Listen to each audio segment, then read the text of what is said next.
ಇವತ್ತಿನ ವ್ಲಾಗ್ ಏನಪ್ಪ ಅಂತ ಅಂದರೆ ಸೊ ಜೇನು ಕೀಳೋದಕ್ಕೆ ಹೋಗ್ತಾ ಇದ್ದೀವಿ. ಅಲ್ಲಿ ಕದ್ಕೊಂಬಂದಿದ್ದ ತೋಟದಲ್ಲಿ ಕದ್ಕೊಂಬಂದಿದ್ದು ಪರಂಗಿ ಕುಯ್ಯ ಅಂದರೆ ಅದನ್ನೂ ಪಜಿತಿ ಮಾಡಿಟ್ಟವನೇ ಗಾಯ್ಸಿ ಕರಿಬಸಪ್ಪ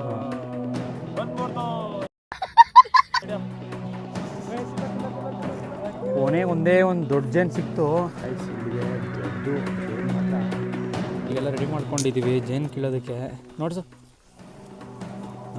ಎಲ್ಲ ರೆಡಿ ಮಾಡ್ಕೊಂಡಿದ್ದೀವಿ. ಇಲ್ಲೊಂದು ಇನ್ನೂ ಏನೇನು ಬೇಕೋ ಎಲ್ಲ ಪ್ರಿಪೇರ್ ಮಾಡ್ಕೊಳ್ತಾ ಇದ್ದಾರೆ. ಸೊ ಬನ್ನಿ ಹೋಗೋಣ. ಒಂದು 15ರಿಂದ 20 ಹುಳ ಕಚ್ಚಿದ್ರೆ ಅಂತ ಹೊತ್ತೋಗ್ತಾನೆ ಗಾಯ್ಸ್. ಅಷ್ಟು ಭಯಾನಕವಾಗಿರುತ್ತೆ, ಜೇನವಾಗಿರುತ್ತೆ. ಆದರೆ ಇದು ಚಿಕ್ಕ ಜೇನಲ್ಲ ಗಾಯ್ಸ್, ಇದು ದೊಡ್ಡ ಜೇನು. ಇದನ್ನ ಹೆಜ್ಜೇನು ಅಂತಾರೆ ಗಾಯ್ಸ್. ದೊಡ್ಡ ಜೇನು ಕೀಳ್ತಾ ಇದ್ದೀವಿ ಈಗ. ನೋಡೋಣ ಇರಿ, ಕಟ್ ಮಾಡೋಣ. ಅಯ್ಯೋ ಮೆಟ್ಲ್ ಥರ ಇದೆ ಕಟ್ ಮಾಡೋದು. ಸೊ ನೋಡೋಣ ನೆಕ್ಸ್ಟ್ ಲೆವೆಲಲ್ಲಿ ಇರುತ್ತೆ ಅಂತ ತುಪ್ಪ.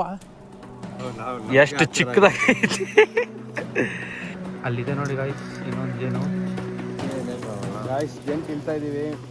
ಎಲ್ಲ ರೆಡಿ ನೋಡ್ರಿ, ಆಗ್ತಾವ್ರೆ ನಮ್ಮ ಹುಡುಗರು.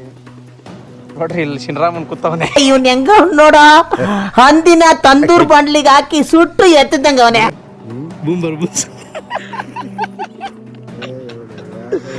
ಗಾಯ್ಸ್ ಗಾಡಿ ಸ್ಟಾರ್ಟ್ ಮಾಡೋ ಥರ ನಗಿತಾರೆ.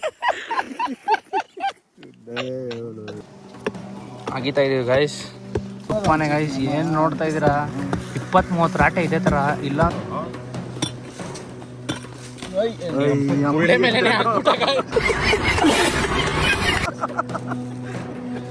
ಗಾಯ್ಸ್ ನಾವೇನು ವೆಪನ್ ತಂದಿಲ್ಲ, ಕೀಲ್ ಕಟ್ ಮಾಡ್ತಾ ಇದೀವಿ. ಇಲ್ಲಿ ನೋಡ್ರಿ ಅರ್ಧ kg ಇದೆ ಗಾಯ್ಸ್. ತಿರುಪ್ತಿ ಲಾಡು ಏನು ಮಾಡ್ಬೇಕು, ಹಿಂದೆ ನೋಡ್ರಿ ಮುಂದೆ ನೋಡ್ರಿ, ತುಪ್ಪ ಹಿಂದೆ ತಿನ್ನಲೆ ಬಾಯ್ ಸಾಕೊಳ್ರಿ. ಏನೋ ಮಾತಾಡೋದಕ್ಕೆ ಮುಂಚೆ ಗಾಯ್ಸ್ ಅಂತ ಬರ್ತೈತೆ. ಅದು ಏನು ಸುಳ್ಗಾಡು, ಏನು ರಾಮಾಯಣ.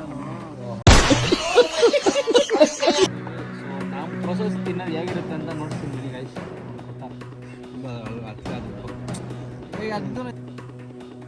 ಅದಕ್ಕೆ ರೆಡಿ ಆಗುತ್ತೆ ಎಷ್ಟು ಫ್ಯಾಂಟಾಸ್ಟಿಕ್ ಗಾಯ್ಸ್.